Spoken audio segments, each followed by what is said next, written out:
Hello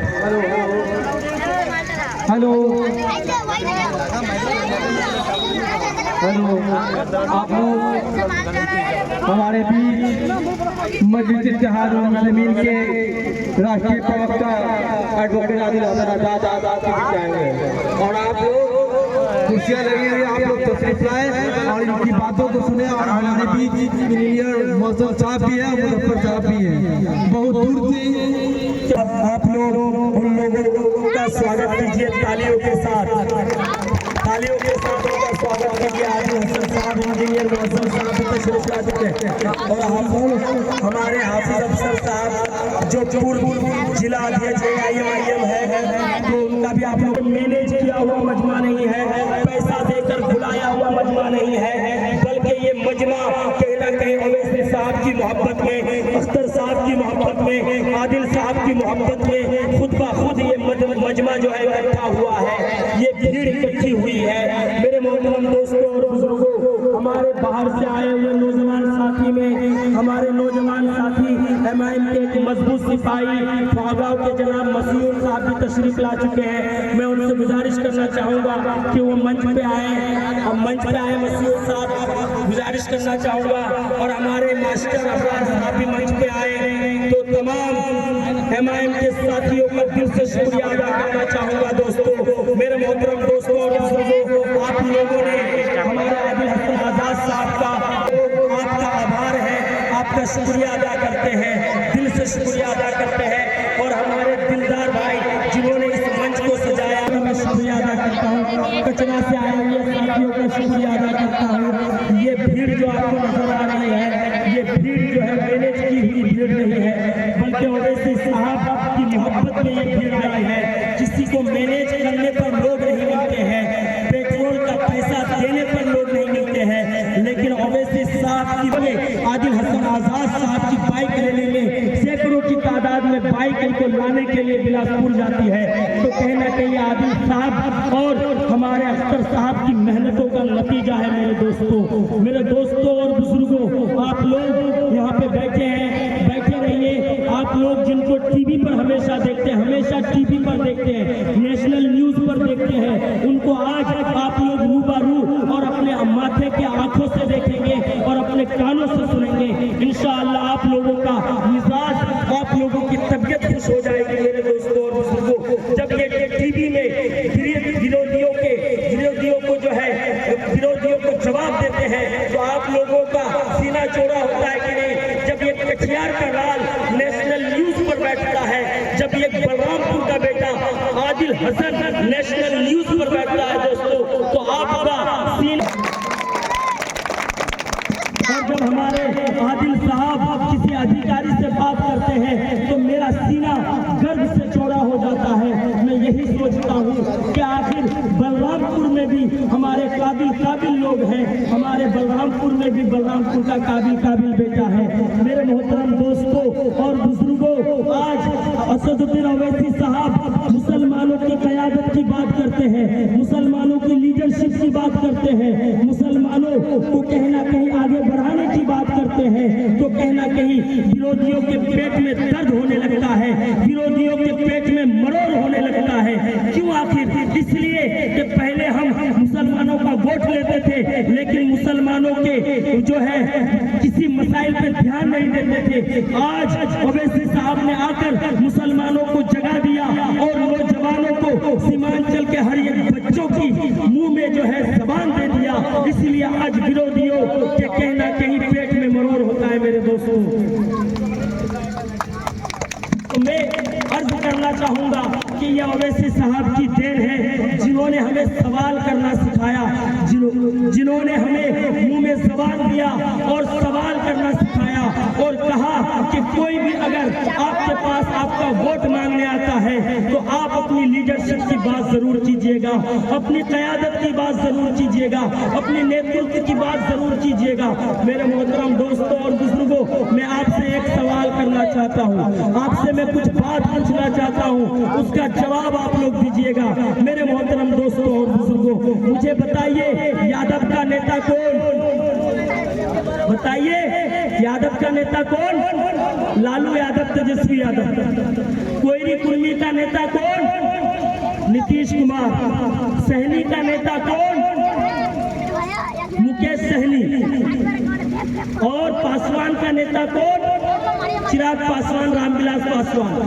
अब वहीं आपसे मैं सवाल करना चाहता हूं कि मुझे बताइए, ओवैसी साहब का नाम नहीं लीजिएगा, उनको छोड़कर बताइए, मुसलमान का नेता कौन? तो मुसलमान का नेता होना चाहिए कि नहीं? होना चाहिए ना? मुसलमान का नेता होना चाहिए कि नहीं?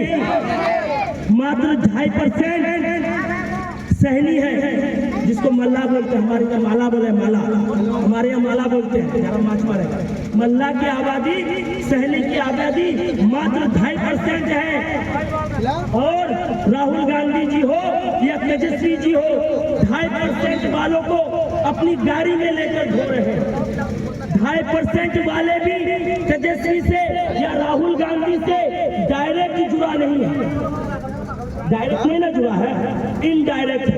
पहले मुकेश सहनी जुड़ा है तो सहनी बिरादरी तेजस्वी के साथ जुड़ा है, लेकिन हमारे मुसलमान क्या डायरेक्ट तेजस्वी जी से जुड़ रहे हैं। तो क्यों हम डायरेक्ट नहीं जुड़ेंगे? अब कोई हमारा मुसलमान लीडरशिप, कोई मुसलमानों की क़यादत तेजस्वी के साथ जुड़ेगी तो मुसलमान तेजस्वी के साथ जुड़ेगा, नहीं तो मुसलमान तेजस्वी का बायकॉट करेगा।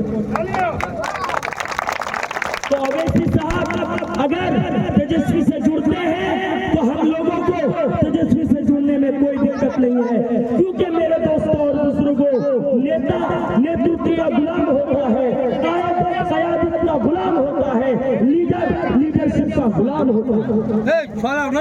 बगैर लीडरशिप के लीडर कुछ नहीं कर सकता।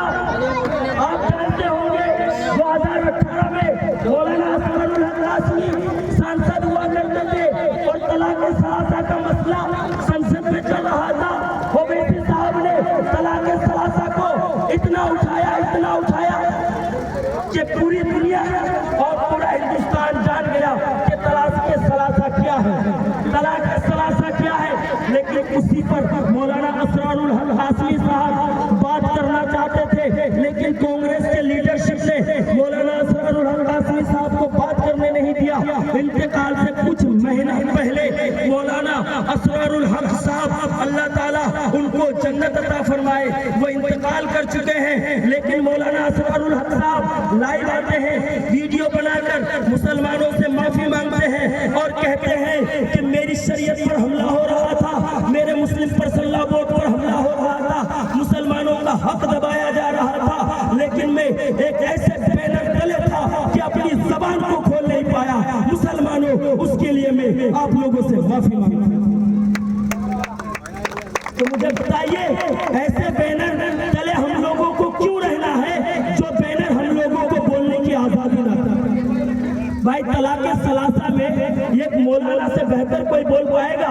जब एक मौलाना को कांग्रेस बोलने नहीं देती है तो एक आम मुसलमानों को कैसे बोलने देते? फैसला आपको करना है दोस्तों। मेरे मोहतरम दोस्तों और बुजुर्गों, रही बात बलरामपुर की, तो बलरामपुर के ताल्लुक से मैं कहना चाहूँगा कि विदेशों में और दूसरी जगह युवा राज करता है, बुरा को पेंशन देता है, लेकिन हमारे यहाँ बुरा राज कर रहा है, युवा को पेंशन दे रहा है। अब ये पेंशन हम लोग नहीं लेंगे। अब बूढ़े घोड़े पे कोई रेस नहीं लगाएगा। बूढ़ा घोड़ा चाहे अरबी नस्ल का ही क्यों ना हो, उस पर कोई रेस नहीं लगाता है, क्योंकि घोड़ा बूढ़ा हो चुका है। अब नौजवान को आगे आने देना है, नौजवान को संभालने देना है। मेरे मोहतरम दोस्तों और बुजुर्गों, अब जो है युवा को सामने आने देना है। क्यों कि युवा आपकी सेवा और जिस तरह खिदमत कर पाएगा दूसरा नहीं कर पाएगा। मेरे दोस्तों और बुजुर्गों, मैं आपको बता देना चाहूँगा, इस क्षेत्र के मुतालिक अभी हम लोग आ रहे थे, आदिल साहब हमारे साथ आ रहे थे, घोड़ाटिया होते हुए मोदी पोखर तक को रास्ता आता है, इतना जर्जर हालत है। कभी महबूब आलम को ये फिक्र तक नहीं हुई कि इस जो है रोड का मसला हम ऊपर तक उठाए और इसका मरम्मती काम कराए। कभी वो सोचते भी नहीं, जो काम अपने आप हो जाता है वही काम करते हैं। महबूब आलम आलम साहब ने अपने से कोई काम नहीं करवाया। मेरे दोस्तों और बुजुर्गों, आज जब कोई सवाल करता है, नौजवान सवाल करता है, तो महबूब आलम साहब और उसके सहयोगी और उसके गुर्गे, उसके चमचे कहते हैं कि बाप के हराम कमाई से पटना में पढ़ा है और दिल्ली में पढ़ा है, तो सवाल करता है। मुझे बताइए, सवाल करना हमारा संवैधानिक अधिकार है।